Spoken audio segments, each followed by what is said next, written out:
Our scripture reading for today comes from Genesis 25, verses 19 through 34.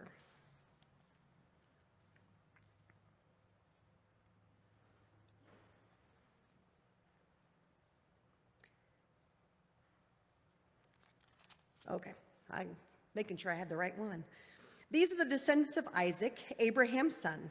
Abraham was the father of Isaac, and Isaac was 40 years old when he married Rebekah, daughter of Bethuel, the Aramean, of Paddan Aram, sister of Laban the Aramean. Isaac prayed to the Lord for his wife. Aramean. Isaac prayed to the Lord for his wife because she was barren, and the Lord granted his prayer, and his wife, Rebekah, conceived. The children struggled together within her, and she said, "If it is to be this way, why do I live?" So she went to inquire of the Lord. And the Lord said to her, "Two nations are in your womb, and two peoples born of you shall be divided. The one shall be stronger than the other. The elder shall serve the younger." When her time to give birth was at hand, there were twins in her womb. The first came out red, all his body like a hairy mantle. So they named him Esau. Afterward, his brother came out, with his hand gripping Esau's heel. So he was named Jacob. Isaac was 60 years old when she bore them. When the boys grew up, Esau was a skillful hunter, a man of the field, while Jacob was a quiet man, living in tents. Isaac loved Esau because he was fond of game, but Rebekah loved Jacob. Once, when Jacob was cooking a stew, Esau came in from the field, and he was famished. Esau said to Jacob, "Let me eat some of that red stuff, for I am famished." Therefore, he was called Edom. Jacob said, "First, sell me your birthright." Esau said, "I'm about to die. Of what use is a birthright to me?" Jacob said, "Swear to me first." So he swore to him and sold his birthright to Jacob.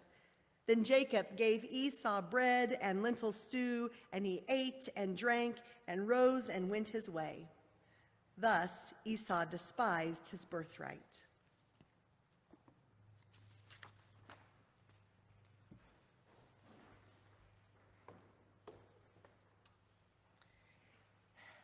For some experiences, awe is the only word that will do. Awe, as in an overwhelming feeling of reverence and wonder. Awe, being totally thunderstruck, to use a word from our Gifts of the Dark Wood Lenten series from last year. Awe, as in jaws dropped all the way to the ground and left completely speechless. Awe actually derived from a Greek word meaning pain, which seemed very strange to me at first. How could pain and awe possibly be connected in any way? Until I realized that we often say something like this: "Wow, that is so beautiful it hurts," right? Or "That is so beautiful it kills me." So you can kind of see how we might have gotten those words together.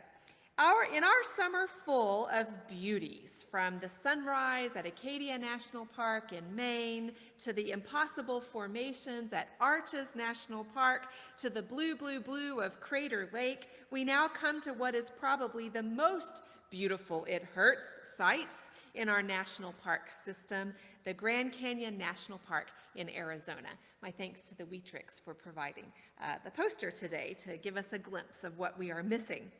As Brad Lyons and Bruce Barkhauer say in their book, America's Holy Ground, despite poetry or prose, photograph or painting or poster, statistics or scale of measure, it is impossible to capture what the canyon is all about. You must see it to believe it. And when you do, you will stand in awe at its grandeur and be humbled at the realization of your own finitude. No one, they say, is unmoved by the experience. You can try to take pictures, or for some, paint pictures if you have that skill, but these will never do it justice. It is impossible to capture the power of the place. As one artist writes, "The canyon does not give herself up easily to pen or paper, but that won't keep me from trying." Trying to capture how this place speaks to me, she writes. I just have to keep coming back, listening, watching, and trying again and again. It is a quest to take hold of something without fully realizing that it has taken hold of you, and it won't let you go. To stand at the rim of the Grand Canyon and look out is to stand in awe. As one visitor said, "You can read about its size or how it was formed all you like, but none of it will matter once you are standing at the rim looking out. It is a place that overwhelms any sense of time or scale." The Grand Canyon was established as a national park in 1919, so it's 101 years old this year. Although Teddy Roosevelt already had visions of it becoming a national park when he visited there in 1903. In the Grand Canyon, he said then, "Arizona has a natural wonder, which is absolutely unparalleled throughout the rest of the world, and in fact, the Grand Canyon is considered to be one of the 7 natural wonders of the world." It is 277 miles long and 18 miles wide, which is bigger than the state of Rhode Island. My head can't even comprehend that. In some places, the canyon is a mile deep. 277 miles of the Colorado River flow through it, complete with Class 5 rapids. And while Grand Canyon Village on the south rim and the Lodge on the north rim are only about 10 miles apart as the crow flies, if you were to drive there, it would take you 5 hours and 215 miles. The Grand Canyon is, in a word, grand. Now, you may be wondering why in the world I thought that the Grand Canyon in all its grandeur would pair with our scripture today about twins Jacob and Esau, because I agree it is not an obvious match. What did it for me was this quote from Lyons and Barkhauer in America's Holy Ground. "The Grand Canyon," they write, "is not unlike faith, overwhelming, perspective altering, and difficult to articulate what it feels like to know that the core of your finite being has been touched by the infinite. When you realize there is something bigger in the universe than you or your issues, it can be both terrifying and oddly reassuring." If any single word could sum up the relationship between Jacob and Esau, it would be issues. Boy, do they have issues. They have issues that start in the womb and go clear until they are grown men with families of their own. They have issues that start in the womb and go clear through the centuries, the millennia really, right straight on down to us and our families. Their issues are our issues. And we see them everywhere. We see their issues around us, and we see their issues within us. This is why I like the stories of Genesis so much, because once we get past all the camels and the tents and the Jebusites and the Elamites, we realize that, wow, these people are just like us. Reading about them is like holding up that mirror. We last had the mirror when we were at Crater Lake. Reading these stories is like holding up the mirror and seeing our reflections in it.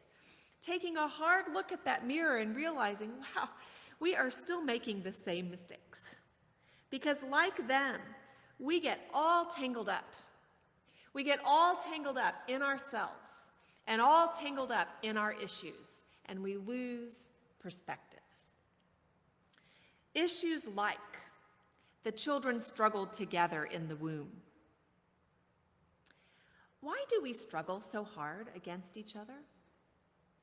We are born into families and we struggle there. And we choose partners and friends and we struggle there. And we live in towns and cities and nations and participate in communities like a church, and we struggle there. Why do we struggle so? Against one another.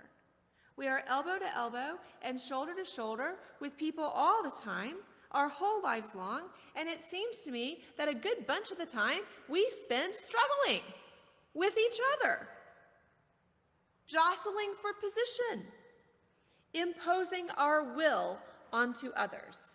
I am super guilty of that one.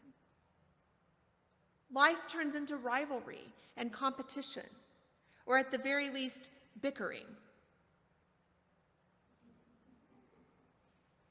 We stake our claims, and I'll be darned if we leave any room for others. Why do we do this?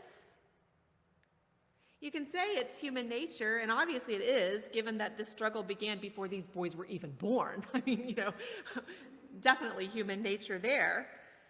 This has been with us from the beginning, but isn't part of being human, in the humane sense, rising above our instincts and our natural inclinations and choosing another way? I mean, isn't that part of what it means to be human?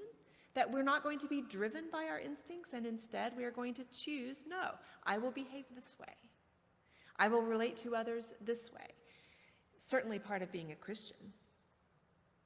There is something way bigger than all this endless struggling and all this will imposing and all this elbow jostling. But to see it, to see this bigger picture, we must lift our gaze from ourselves and our issues. And instead, we must open up to the overwhelming, perspective-altering reality that the core of our finite being has been touched by the infinite who loves us and wants so much more for us than our little issues. In the story of Jacob and Esau, we see issues like this. After Esau was born, his brother Jacob came out with his hand gripping Esau's heel. Jacob is well named because the name Jacob means grabber. If you know these Genesis stories, you know that as Jacob grows, he stays so very true to his name. Every time you turn around, he's grabbing for something that is not his. We often talk about striving for goals and striving for excellence, and that is good. I mean, we really should have goals and we really should strive for excellence, but striving can so very easily turn into grabbing and clasping and clenching. There's a fine line there. I talked about holding up that mirror, and here's where I have to hold up the mirror, particularly to myself, because I feel like this is one of the issues I struggle with most. When I was a baby, if I was going to be a boy, I was going to be named Stephen, but I really think Jacob should have been it, because I have a struggle with this. It's followed me my whole life. This clenching and grabbing and feeling panicked, and maybe it's because I'm the youngest of 5 and I had to cultivate that boarding house reach to, get anything. But it has followed me, and it has not brought me peace. You know me well enough to know by now that control is a thing for me. And I have learned that is rooted in fear. Don't really know where the fear comes from, but I know that this need for control is rooted in fear.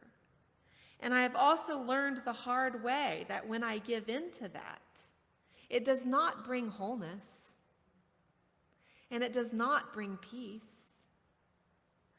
And maybe you're the same.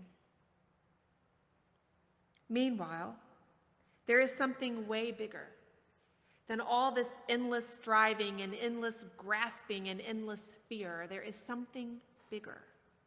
But to see it, I, must lift our gaze from ourselves and our issues and open up to the overwhelming, perspective-altering reality that the core of our finite being has been touched by the infinite, who loves us and wants so much more for us than these issues. Also in the story of Jacob and Esau, we see issues like this. Esau said to Jacob, "Give me some of that red stuff, I'm starving." "Okay," Jacob answered, "but sell me your birthright first." Now, we can definitely fault Esau for being so short-sighted and so lazy that he won't even get up and fill his own bowl of soup. I mean, that sheer weakness right there. But what I want to lift up today in this story is the scheming. Jacob plans this moment. Jacob schemes against his brother. He knows that he will catch Esau at a moment of weakness, and Jacob is prepared to take advantage of that. Why do we take advantage of each other? Why do we do this? Why do we set schemes? Why do we hatch plans? We behave as if life is a zero-sum game, where if you get yours, then I won't get mine, so I better be sure to get mine. Look around, people. There is plenty. We live in a bountiful world provided by a generous God. Look around. There is plenty. Why, in this world of overflowing abundance, do we see only scarcity? Why do we scheme and take when the gospel calls us to trust and give? There is something way bigger than all this endless scheming and all this fear of missing out on what we think should be ours. But to see it, we must lift our gaze from ourselves and our issues and open up to the overwhelming, perspective-altering reality that the core of our finite being has been touched by the infinite, who loves us and wants so much more for us. When I announced that we were visiting the Grand Canyon today, Doug Wietrich called me and said, "I would love to tell about my river rafting stories at the Grand Canyon, the Colorado River," but I had already lined up our moments of wonder for today. Allison Cooper was in the first service, and then, as you heard, Minta was in this service. So since I already had them lined up, I said, "Hey, Doug, would you mind telling me your stories about river rafting in the Colorado River? And then I will try to figure out how to work it into the sermon." So Doug has gone rafting at the Grand Canyon 3 times, but never as part of a commercial tour company. He has always gone on private trips with folks who were doing work at the Grand Canyon. For example, on the first trip that he went with a group of rangers who were there doing park service training in the off-season. I want your contact list, Doug. I want to know the people you know. So they got to see places, that nobody else got to see. And then on his last river trip at the Grand Canyon, he went with a team of university scientists who were on the search for some obscure bird. So there they are floating through the river, on the lookout for this bird. I mean, what fun. But this means that Doug has seen parts of the Colorado River in the Grand Canyon that most people don't get to see. He says that the water rushes fast through the canyon in waves, almost like a roller coaster. In fact, the Grand Canyon has the biggest whitewater in the United States, with rapids hundreds of yards long. I have a hard time imagining that. I mean, picture a football field and multiply it.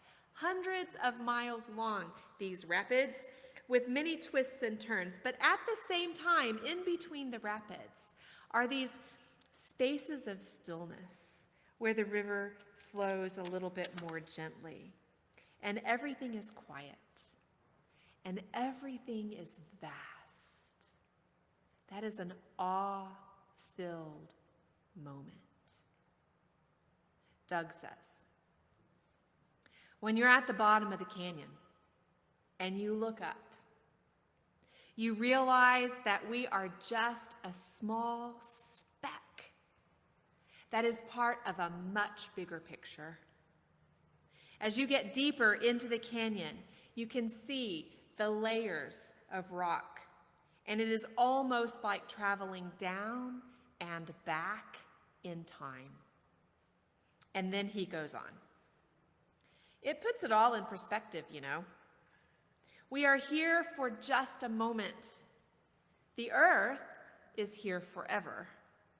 It's an overall feeling of, I'm just passing through here, so I better do some good while I'm here, because I don't have a long time. And then at the end of our conversation, Doug added this. People get caught up in the me, but we're really just a moment in time. I think he is right. I think we so easily get caught up in the me. We get caught up in ourselves and our issues, with our focus so narrowed and our hearts so consumed, because that is all we see. And it becomes bigger when that's all you're focusing on. It is all we experience, and it is all we know, these issues. And it eats away at us. It eats away at our happiness.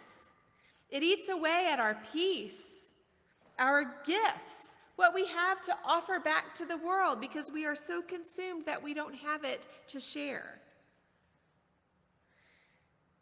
In a little bit, I'm going to read the words of one of my favorite childhood hymns while Carol plays along. It's a hymn called Strong Son of God, and it was in the hymnal number 15 when I grew up. And I don't know, I just resonated with it. We must have done it a lot, because I had the words memorized from the time I was little, maybe even before I could read, I don't know. But it's based on a poem by Alfred Lord Tennyson. We have sung it here a couple of times because it means so much to me. I wanted you to know it too. But I want to share with you right now the words from the second verse. Our little systems, he begins. But I want to change for today. I want to change the word systems to issues. Our little issues have their day. They have their day and cease to be. They are but broken lights of thee, and thou, O Lord, art more than they. When we focus only on ourselves, when we focus only on our little issues, when we are turned inward like that, we are a mere shadow of the light we could be. We are broken lights of thee, light that we are called to share with the world. So stand with me now at the rim of the Grand Canyon, and even if you haven't been there, in your mind's eye, just picture what you think it might be. You've heard enough stories. Stand with me now at the rim of the Grand Canyon and look out over that vast expanse. Feel the awe. Feel the wonder. Sense the overwhelming, perspective-altering reality. And know that the core of your finite being has been touched by the infinite, who loves you, just as you are, who loves you and wants so much more for you.